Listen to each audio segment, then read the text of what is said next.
Jadi saya mohon kerjasama juga, buat secara singkat Umar ya.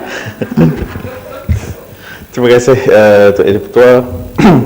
Terima kasih kerana membenarkan saya terlibat dalam perbahasan untuk meminda akta yang sebenarnya lebih penting daripada akta sebelumnya, iaitu Akta Bahan Kakisan dan Letupan dan Senjata Berbahaya 1958. Kerana akta sebelumnya lebih melibatkan kepada soal emolument, tetapi akta ini melibatkan kepada soal hukuman terhadap pesalah-pesalah yang telah banyak membawa masalah kepada negara.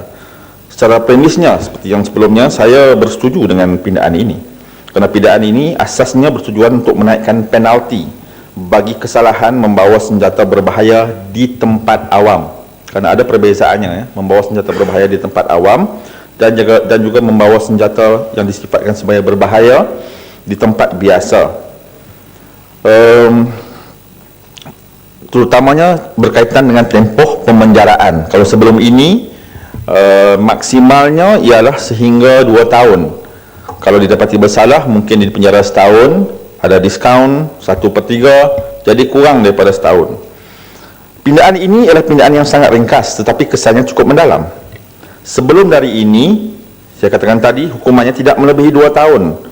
Ianya seolah-olah memberikan mesej kepada pelaku-pelaku kesalahan jenayah bahawa ini adalah jenayah yang tidak serius, sehingga melibatkan peningkatan pelbagai bentuk serangan-serangan yang menggunakan bahan kakisan seperti asid di dalam masyarakat, terutamanya dalam kes-kes yang melibatkan soal perbalahan keluarga ataupun perbalahan peribadi. Yang orang lupa ialah kesan traumanya yang berpanjangan dan mendalam kepada mangsa. Datuk Yang di-Pertua,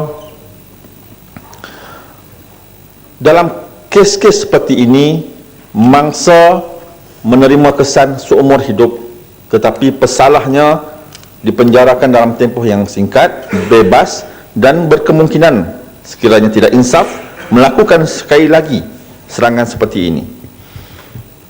Datuk Yang di-Pertua, pentingnya pindaan ini kerana kita mahu kerajaan memberikan mesej yang jelas tentang tahap keseriusan kerajaan untuk memerangi pelbagai bentuk jenayah.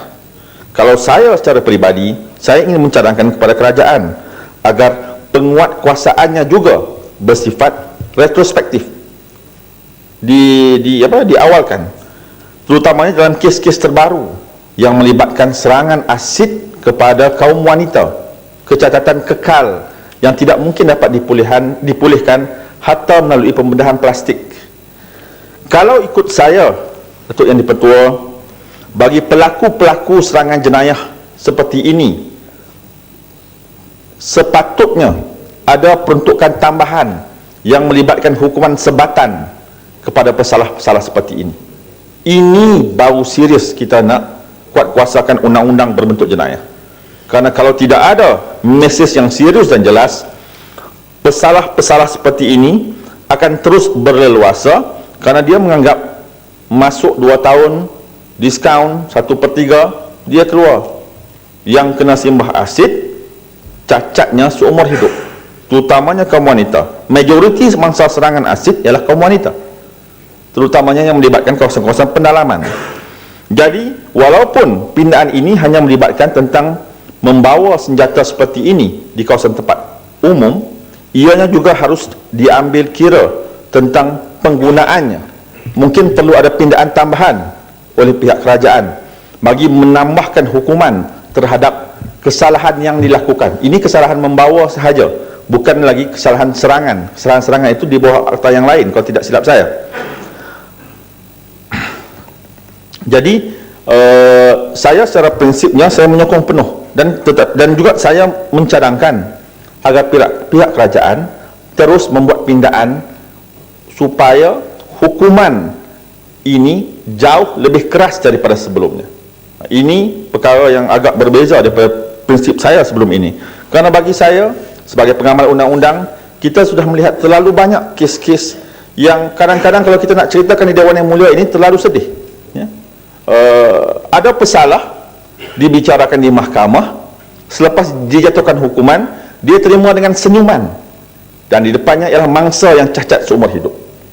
Karena itu, pindaan-pindaan seperti ini mesti diteruskan oleh pihak kerajaan supaya mesej kepada pesalah dan bakal-bakal pesalah sampai dengan jelas dan tegas.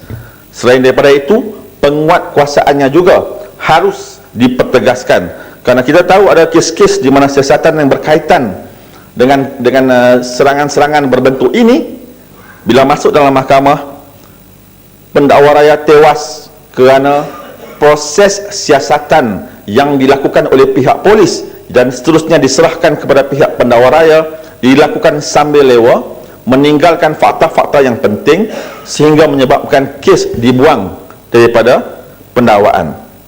Datuk Yang Dipertua, saya mengambil kesempatan ini mewakili Yang Berhormat Datuk Muhammad Yusof Husin mengucapkan terima kasih kepada semua, khususnya kepada Tan Sri Yang Dipertua dan Datuk Timbalan Yang Dipertua kerana memberikan kerjasama yang baik kepada kami.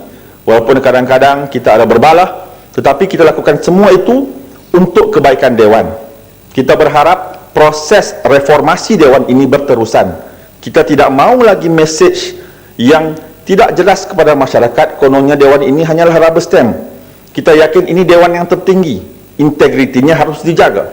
Ini Dewan yang terbaik untuk kita perjelaskan dengan secara lebih berhemah perkara-perkara penting yang kita akan putuskan demi kesejahteraan rakyat. Saya juga ingin memohon maaf kepada teman-teman dalam Dewan yang mulia ini sekiranya ada yang terguris hati atau terusik jiwa. Kadang-kadang perbahasan kita ini agak bersifat yang tegas, ya, tetapi niat kita adalah jelas. Kita mahukan yang terbaik daripada kalangan yang baik-baik dikeluarkan dalam Dewan ini, dan keputusan yang terbaik dicapai oleh semua.